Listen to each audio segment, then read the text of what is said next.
Rain slammed into the canopy so hard it swallowed every sound except the radio. A voice broke through the static, tight and low, wrestling with panic. Combat ineffective, trapped against the river, chewing through ammo with no way out. Why does a SEAL team call themselves done before the fight is over? Men were jammed shoulder to shoulder along the mudbank, soaked to the bone, fingers trembling as they tried to reload blind. Rounds cracked overhead and shredded bark behind them. Boots skidded in the muck when someone lost balance and barely caught himself. The jungle felt too close now, like it was breathing in sync with the enemy. Someone said it softly, not over comms. The sniper attachment was gone, a beat of silence. Then another voice, almost apologizing, said she didn't make it. No arguments, no prayers out loud. This wasn't hero time. This was the space after hope empties out. Enemy movement crept through the brush. Shapes slid between the trees. Metal tapped somewhere under the river's black skin. Something shifted without a ripple. The enemy assumed the water was empty. The team assumed they were alone.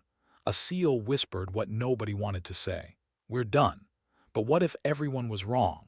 What if the person they thought was gone was the only reason any of them were still breathing? 18 hours earlier, it began in a room that reeked of wet nylon and old coffee. Red light washed over the briefing table while a river map sat under clear plastic, pinned down by empty magazines and a busted pen.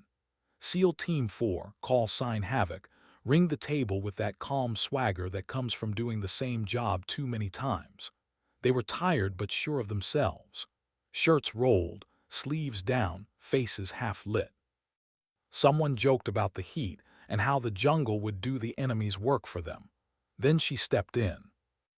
Mila Lacrosse, 17, lean and compact, a rifle case in one hand and a small dry bag in the other. No big entrance, no scanning for attention. She took a spot at the edge and listened. Her call sign was Ash, not because it sounded cool but because it fit. Ash is what's left after fire passes, what settles when everything else is done. A name that didn't beg for a story. She was attached to Havoc as a precision shooter and water-capable scout. The kind who treated the river like a road and could hold her breath longer than most men could hold a thought. To them, though, she was still an attachment. A few guys checked her gear, then her size, then went back to the map like she wasn't in the plan. It wasn't mean, just familiar. A silent wall that said, "You're here, but you're not one of us." One operator, big frame and a soft southern drawl, nodded at her dry bag and grinned. "Hope you brought snacks," he said. A couple laughs followed. Easy, not sharp. The kind of laugh that leaves you feeling like a guest who overstayed. Mila didn't react. No forced grin, no comeback. She set her bag down, checked the seal out of habit, and kept her attention on the map. Why didn't she defend herself? Why didn't she demand respect? Because she'd learned something most people never do. Proving yourself to people who have already decided costs more than it's worth. Better to save your energy for the moment that matters. Captain Owen Hale ran the brief. Mid-30s, neat haircut, confident delivery. He spoke like someone who trusted clean paperwork more than unpredictable jungle ground. He traced a bend in the river, then slid his finger along a trail cutting inland. "Intel shows light resistance," he said. "Village is asleep. We move fast, hit the structure, take what we came for, and disappear before sunrise." He said it like it was already finished. Mila watched his hand instead of his face. The tapping on the plastic, the way his finger lingered on the root as if the line itself was truth. She waited for the pause, then spoke evenly. "Sir, what's the last confirmed movement in the area? Not the report. Actual eyes on." Hale looked at her like he was weighing whether to answer or remind her where she stood. "Overhead saw nothing," he said. "No fires, no movement. Quiet." Mila nodded once, then asked again, same calm tone. "Any signs of fuel stored along the river? Anything that could drift downstream?" A couple of the guys traded looks. Fuel sounded like the kind of detail only someone overly focused would chase. Hale exhaled through his nose. "We're not here to do environmental science," he said. A light chuckle rolled around the table. Dismissive, not cruel. Mila didn't blink. She reached into her pocket and pulled out a small waterproof notebook, pages smudged with pencil and tight handwriting. She didn't show it. She didn't need to. "Roger that," she said and went quiet. As the others debated timing and breach points, she studied the room. Not paranoid, professional, who stood close to who cleaned a weapon out of habit and who did it for show, who joked because they were relaxed and who joked because they weren't. When the brief broke, Havoc shifted toward the staging area. Outside, the night air was thick and damp. The river lay close, dark and slow. The jungle wrapped around it like a clenched fist. Mila stopped at the water's edge and stared. Not at the surface, but where it met the bank, where fuel, mud, and rot collected. She knelt and dipped 2 fingers in. A faint slick clung to her skin, not enough to smell, just enough to feel if you were paying attention. She wiped her hand on her pants and scanned the trees. No birds. In a jungle, silence never comes without reason. A frog chirped once, then cut off like something had shifted, like something had listened. Behind her, the team loaded the Zodiac. Rubber creaked, metal tapped. Someone coughed without trying to hide it, too loud for a place that was supposed to be asleep. Mila checked her gear the way she always did. Once, then again. Not from doubt, but because mistakes don't care how skilled you are. They only notice when you're tired. She tapped the rebreather lines, tested the mouthpiece seal, ran her palm along the rifle case, and counted magazines by feel instead of sight. Then her eyes went back to the water. Captain Hale stepped up, stopping just close enough to carry his voice. "You good?" he asked, the tone already braced for trouble. Mila kept her gaze forward. "I'm good, sir, but this place doesn't feel empty." Hale followed her line of sight for a second, then shrugged. "It's a jungle," he said. "It always feels like something." Mila didn't argue. That was the thing about her. She didn't spend words on people who'd already made up their minds. She'd learned early that pushing only made men like that dig in. They didn't listen harder, they listened less. So she did what she always did. She tucked the feeling away, kept her face flat, stayed quiet. As the Zodiac slipped off the bank and into the river, the team settled in. Boots braced, weapons tucked, eyes forward. Mila took a spot near the rear, shoulders loose, breathing slow. She watched the black water slide past, studied the tree reflections on the surface, looking for breaks in the pattern. Reflections tell the truth. Faces don't always. She counted the bends without looking down. 1, 2, 3. She listened to the motor. She listened to the night. She listened for anything that didn't belong. All the while, the men around her still treated her like paperwork stapled to a mission. They didn't see what she saw. Not yet. By the time the river narrowed and the Zodiac drifted into the shadow of the far bank, Mila knew one thing for certain. If the jungle were truly asleep, it wouldn't be this quiet. And if Havoc kept moving like nothing could touch them, they were about to learn the hard gap between confidence and carelessness. But what could she do? She was just an attachment, just a kid, just someone they tolerated because orders said so.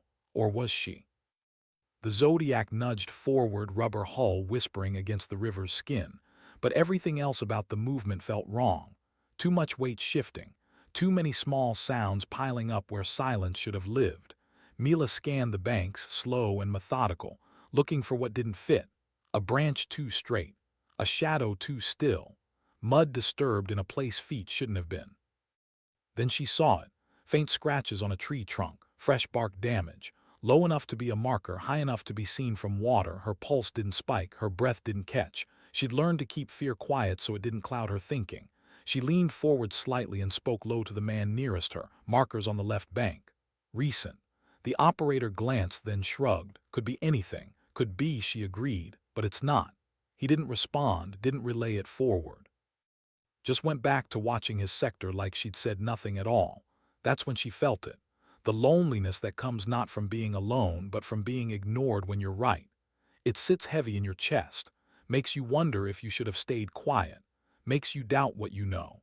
But Mila had been here before, in rooms where men smiled and dismissed her, in training where instructors tested her twice as hard to prove she didn't belong, in moments where her instincts screamed and no one cared to listen.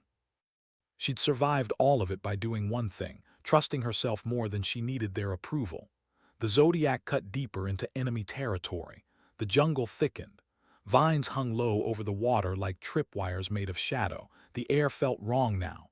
Humid, yes, but also tense, like the jungle was holding its breath. Mila's hand drifted to her rifle, not obvious, just ready.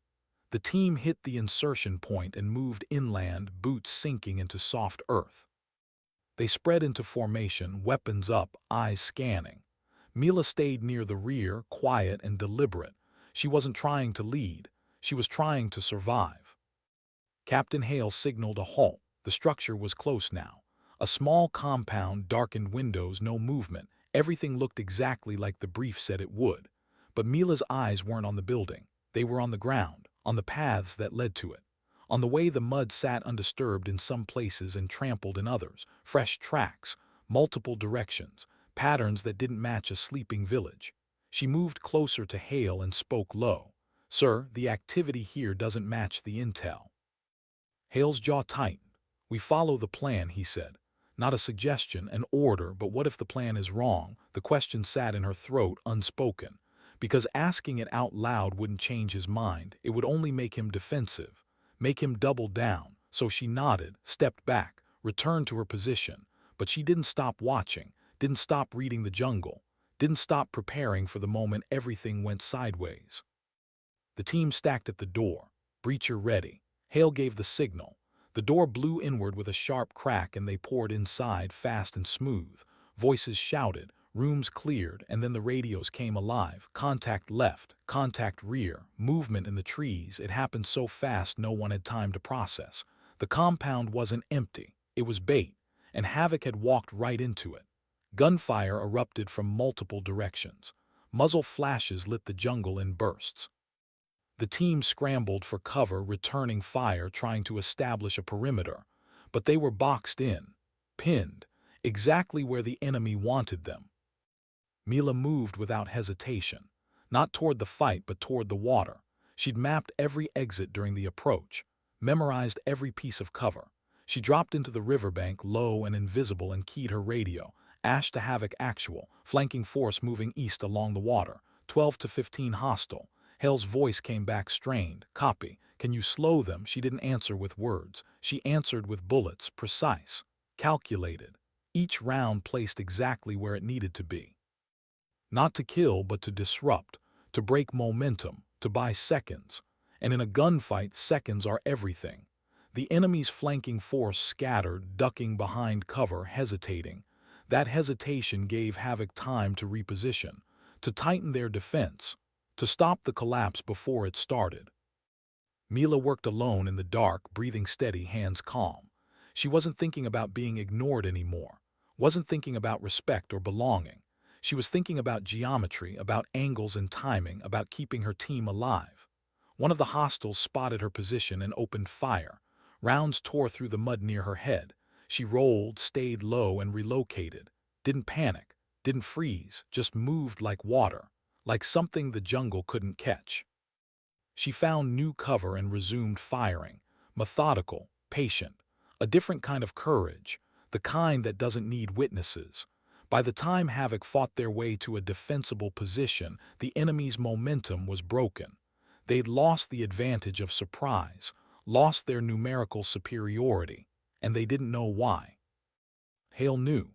He'd heard her callouts, watched her coverage, seen the way the enemy's assault fractured exactly when it mattered most. When the shooting stopped and the jungle fell into uneasy silence, Hale keyed his radio. "Ash, rally on me."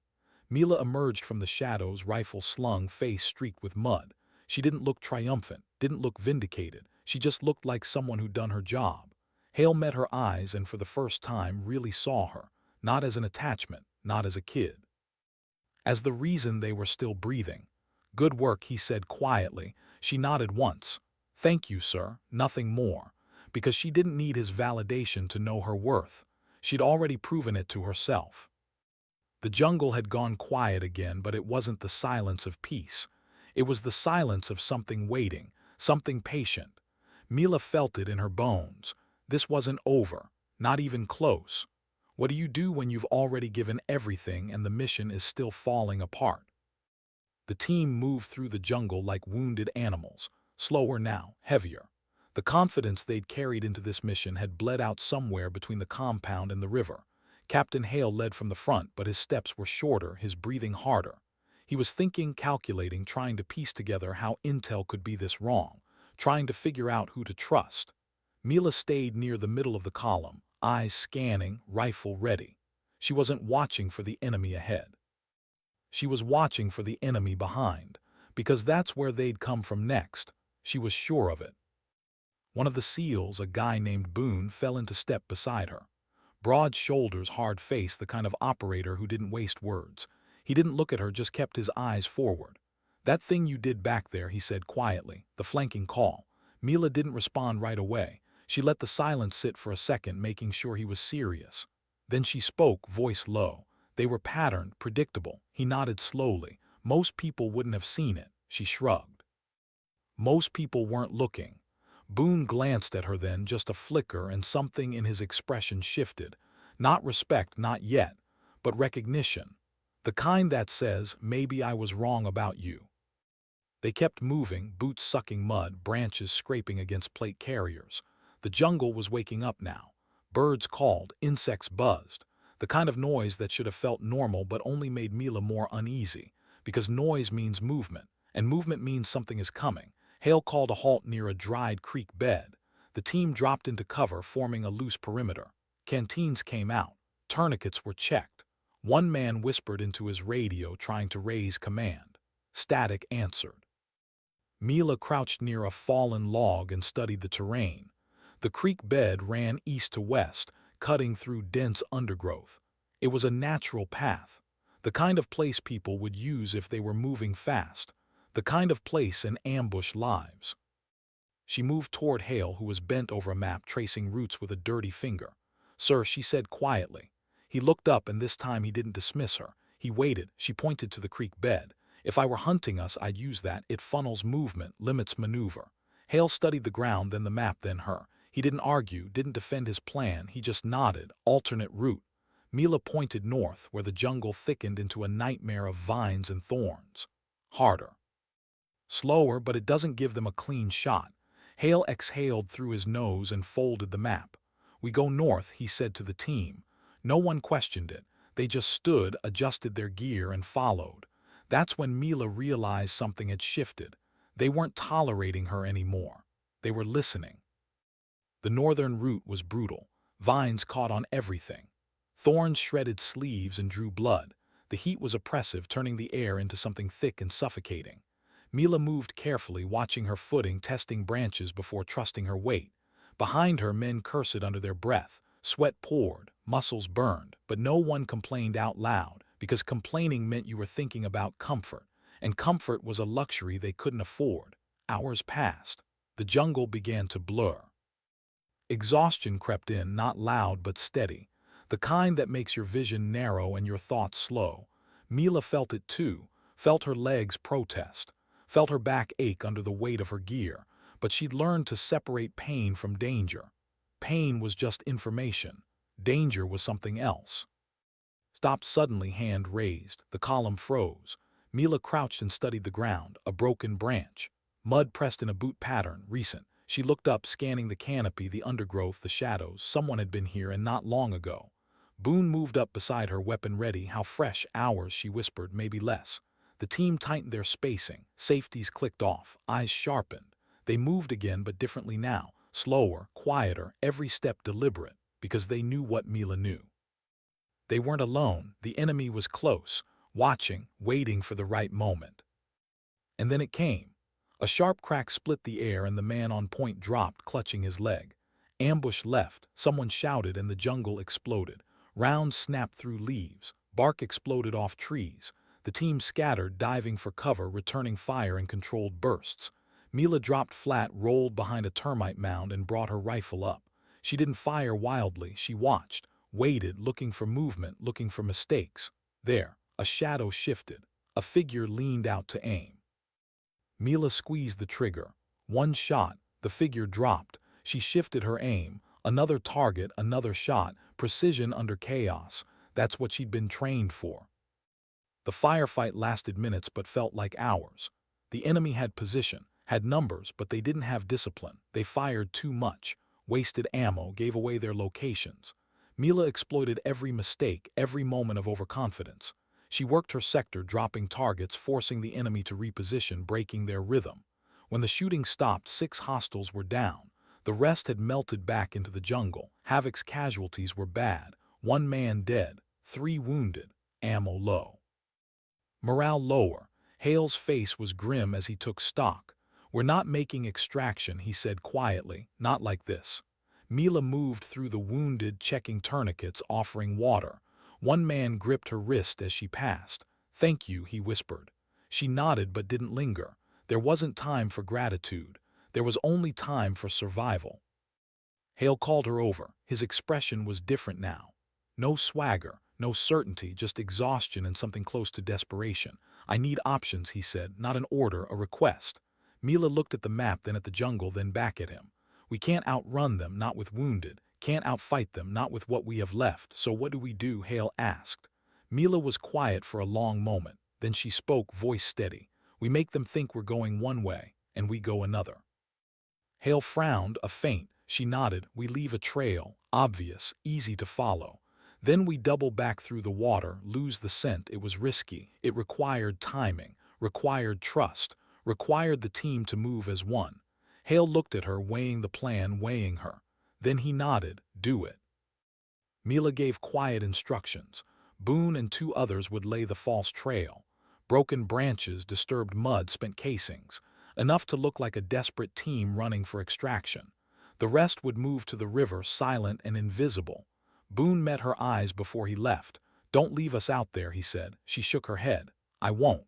The decoy team moved out, making noise, making mistakes, making it easy. The enemy would follow. They couldn't help themselves. Meanwhile, Mila led the main group toward the water. Slow, careful, no sound, no trace. They reached the riverbank just as dusk bled the light from the sky. The water was black and cold. Mila didn't hesitate. She slipped in, rebreather secured, rifle wrapped. The others followed, one by one, disappearing beneath the surface like ghosts. They held there, suspended in darkness, breathing slow through regulators. Above them the jungle moved. Footsteps, voices, the enemy sweeping the area looking for the team that wasn't there. Mila's heart beat steady. Calm, this was her element, the water, the silence, the patience. Time stretched. Minutes became hours. The enemy moved on, chasing the false trail. When Mila finally surfaced, the jungle was empty. She signaled the others. They emerged, dripping and cold, but alive. Boone's team rejoined them an hour later, exhausted but unharmed. The feint had worked, for now. Hale pulled Mila aside as they regrouped. "That was the 2nd time tonight you've saved us," he said quietly. She met his eyes. "It's not about saving, sir. It's about seeing." Hale nodded slowly. "Then keep seeing, because I think you're the only one who can." And for the first time since she joined this mission, Mila felt something she hadn't expected. Not pride, not validation, but purpose. The kind that comes not from being noticed, but from being needed. But the jungle wasn't done with them yet. And the hardest test was still ahead. What happens when you've lost everything except the will to keep moving? The river became their road. Dark and cold, it carried them downstream, away from the enemy, away from the false trail, but not away from the danger. Danger followed like a shadow, patient and relentless. The team moved through the water in silence, using the current, conserving strength. Mila led from the front now, not because she'd been ordered to, but because it made sense. She knew water, knew how to read it, knew where the rocks hid and where the current pulled hardest. The men behind her followed without question. That shift from skepticism to trust had happened without ceremony. No speeches, no apologies, just quiet acknowledgement that she'd earned her place. They exited the river at a bend where the bank flattened into mud and stone. Mila signaled a halt and the team dragged themselves out, waterlogged and shivering. Weapons were checked, ammo counted. The numbers were bad, magazines half empty, grenades gone, one radio barely functioning. They were running on fumes. Captain Hale gathered the team in a tight circle, voices low. "Extraction is 12 clicks northeast. We move through the night, stay off trails, avoid contact." His voice was steady, but his eyes told a different story. He was holding it together by will alone. One of the wounded spoke up, voice strained. "Sir, I can't make 12 clicks, not like this." Hale's jaw tightened. "Then we carry you," but Mila was already thinking ahead. She pulled out her notebook, the one no one had cared about during the briefing. She'd marked routes, distances, terrain features, things she'd memorized just in case. "Sir," she said quietly, "there's a ravine 4 clicks north. Narrow. Defensible. If they're tracking us, that's where they'll try to finish it." Hale looked at her. "And if we avoid it, we add 6 clicks and hit open ground at dawn. Exposed. No cover." The math was brutal. 12 clicks through exhaustion, or 4 clicks into a kill zone. Boone spoke up. "If we know it's a kill zone, we can use it, set our own trap." Mila nodded slowly. "We can, but it means standing and fighting with what we have left." Silence settled over the group. Men looked at each other, at their gear, at the wounded, at the dark jungle waiting beyond. This wasn't a decision anyone wanted to make. Hale looked at Mila. "You think we can hold a ravine?" She didn't sugarcoat it. "If we get there first, if we set it right, if we don't hesitate, then yes." Hale exhaled slowly and nodded. "We go to the ravine." The team moved out slower now, every step measured, every sound controlled. The jungle felt heavier here, like it was pressing in from all sides. Mila's senses sharpened. She wasn't just watching the terrain anymore, she was feeling it. The shift in air pressure, the way sound traveled, the smell of disturbed earth. They reached the ravine just before midnight.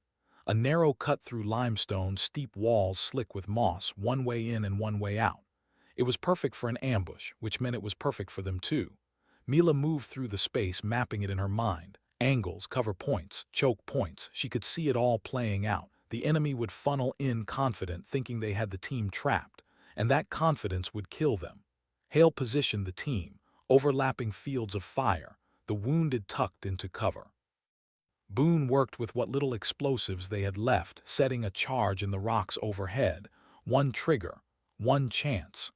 Mila took a position at the mouth of the ravine, exposed but deliberate. "This is insane," one of the men whispered. "Your bait." She glanced back, face calm. "Bait works." He didn't argue. The waiting was the worst part. Minutes stretched into hours. The jungle settled into its nighttime rhythm. Insects, distant calls, the sound of wind through leaves, but Mila felt the difference. The tension, the sense of being hunted. Then she heard it, footsteps, careful, disciplined. The enemy was close. She didn't move, didn't flinch. She stayed exactly where she was, rifle resting easy, breathing slow. A thermal signature appeared in the darkness above the ravine.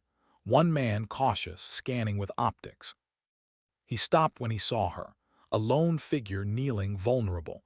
He studied her longer than the others would have, longer than he should have. He was weighing whether she was real or a trap. Mila gave him nothing. No fear, no desperation, just exhaustion, the kind that looks like surrender. Finally, he signaled forward. Movement followed, fast, confident. Boots struck stone. The enemy poured into the ravine, bunching together, thinking they'd won. Boone triggered the charge. The blast was sharp and contained. Stone shattered, bodies slammed into walls. Before the echoes faded, Mila was on her feet, rifle up, firing with brutal precision. She didn't waste rounds. Every shot counted. Every shot ended a threat. The team opened up from the flanks, cutting the enemy down in the narrow space. There was no heroism in it, no glory, just necessity. When the shooting stopped, the ravine was silent again. Smoke drifted. Blood pooled in the low spots. Mila lowered her rifle and scanned for survivors. None. She didn't feel victorious. She felt tired. Hale approached, stepping carefully over debris. His face was pale, eyes hollow. "That was the most calculated thing I've ever seen," he said quietly. Mila checked her rifle, reloaded, and looked at him. "Calculation is what keeps people alive, sir." He nodded slowly. "I'm sorry I didn't listen before." She met his eyes. "You're listening now. That's what matters." The team regrouped, moving wounded, taking stock. They'd survived, but barely. Ammo was nearly gone, strength fading, and they still had 8 clicks to extraction. Mila knelt by the water and washed the mud from her face. Her hands were steady, but inside something was shifting, not breaking, evolving. She'd spent so long being ignored, dismissed, underestimated. And now, when it mattered most, she was the one holding them together. Not because she was louder, not because she was stronger, but because she'd stayed quiet long enough to see what others missed. Boone sat down beside her, breathing hard. "You saved us," he said, again. Mila shook her head. "I just did my job." He smiled faintly.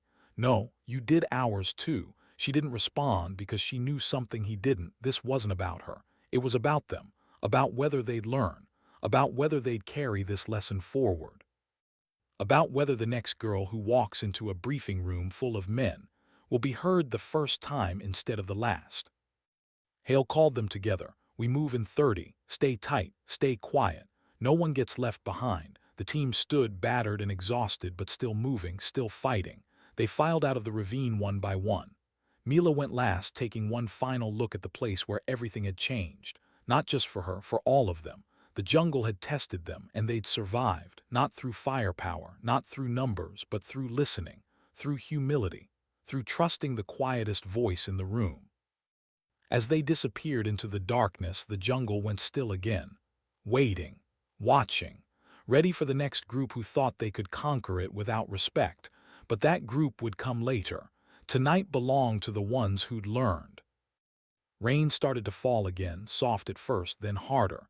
It washed the blood from the stones, washed the mud from their tracks, washed away the evidence of what had happened here, but it couldn't wash away the truth. Courage doesn't announce itself. It doesn't demand recognition. It simply shows up, does the work, and fades back into the shadows when it's done. And sometimes that's enough. What does it cost to be right when no one believes you? And what does it cost them when they finally do? The extraction point was supposed to be a clearing, flat ground, open sky, the kind of place a helicopter could land clean. But when Havoc reached it, the clearing was empty. No bird, no support, just static on the radio and the slow realization that something had gone wrong. Hale tried the comms again, voice tight. Havoc actual to Overwatch, requesting immediate extraction. Stand by, Havoc, came the response. We have eyes on hostile movement near your position. Bird is holding. Hale's face darkened. How long? Unknown. Sit tight. The line went dead. Boone cursed under his breath.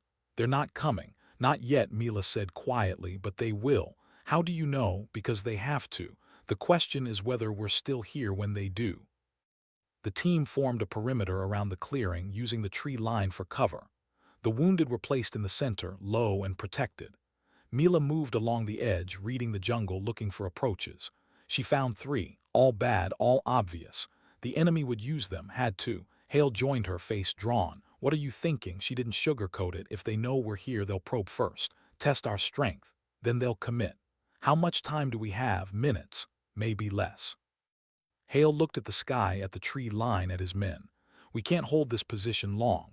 Mila nodded. I know. Then what do we do? She was quiet for a moment, then spoke carefully. We don't hold it. We make them think we are. Another feint. Hale's eyes narrowed. You want to abandon the LZ. I want to survive, Mila said. There's a difference. She explained quickly. They'd leave gear, make noise, create the illusion of a defensive position. Then they'd pull back into the jungle, relocate, and wait. The enemy would hit an empty clearing, waste ammo, waste time. And by the time they realized the mistake, the bird would be inbound. It was risky. It required perfect timing. And if the helicopter came early, they'd miss it. Hale weighed the options. Stay and fight with nothing left, or move and gamble. He looked at Mila. You're sure about this? She met his gaze. No, sir, but I'm sure about what happens if we stay. That was enough. Hale gave the order. The team moved fast, setting up the illusion. Rucksacks placed behind cover. A radio left on, playing static. Empty magazines scattered to look like a firefight. Then they slipped into the jungle, quiet and invisible. They took position 100 meters out, hidden in dense undergrowth. From there they could see the clearing, could see the trap they'd left behind, and they waited. The enemy came 10 minutes later, careful, disciplined. They moved into the clearing from 2 directions, weapons up, scanning for targets. When they found the abandoned gear, confusion rippled through their ranks. Voices called out in a language Mila didn't understand, but the tone was clear. Frustration, uncertainty. They'd been outplayed. The enemy lingered, debating. Some wanted to pursue, others wanted to hold. And in that hesitation, Havoc stayed hidden, silent, patient. Then the sound came, distant at first but growing, the thump of rotor blades. The helicopter was inbound. Hale keyed the radio. Overwatch, Havoc is 200 meters east of primary LZ. Repeat, we are not in the clearing. Copy, Havoc, we see you. Stand by for extract. The enemy heard it too. They scattered, moving toward the sound, trying to reposition. But they were too late. The bird came in fast and low, barely touching down. Havoc broke from cover, running hard. The wounded were carried, gear abandoned, everything that wasn't essential left behind. Mila ran last, rifle up, covering their movement. She fired twice, dropping hostiles who got too close. Then she was at the bird, hands reaching down to pull her in. She grabbed hold and was hauled aboard. The helicopter lifted, tilting hard, rotor wash flattening the jungle below. Rounds pinged off the fuselage. The door gunner returned fire, and then they were up, above the canopy, above the danger, above the jungle that had tried so hard to kill them. The team sat in the cargo hold, silent and stunned, faces streaked with mud, eyes hollow, the kind of exhaustion that lives in your bones.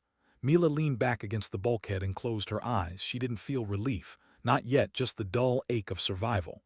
Hale sat across from her, staring. When she opened her eyes, he was still looking. "You know what you did back there," he said quietly, voice barely audible over the rotors. She didn't respond. "Didn't need to. You kept us alive," Hale continued. "When we should have died, when we deserved to die." Mila shook her head slightly. "No one deserves to die for making mistakes, sir. They just need to learn from them." Boone leaned forward, elbows on his knees. "We will," he said. "I promise you we will." The helicopter banked, heading toward base. Below, the jungle stretched endlessly, dark and unforgiving. From up here it looked peaceful, beautiful even, but Mila knew the truth. The jungle didn't care about beauty, it cared about respect. And the men around her had learned that lesson the hard way. When they landed, the team was met by medics and officers. Questions were asked, reports filed. But the story that mattered wasn't in the paperwork. It was in the quiet looks the men gave each other. The way they moved differently now.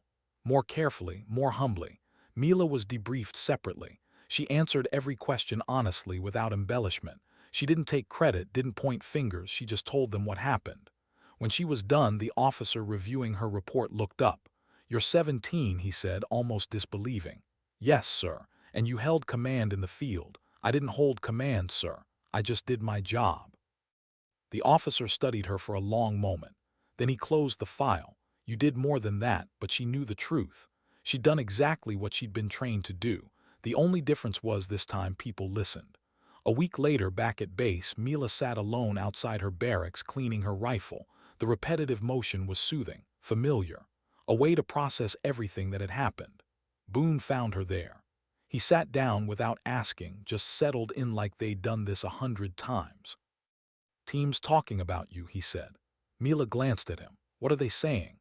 "That you're the reason we made it out, that without you we'd all be dead." She went back to her rifle. "They would have figured it out."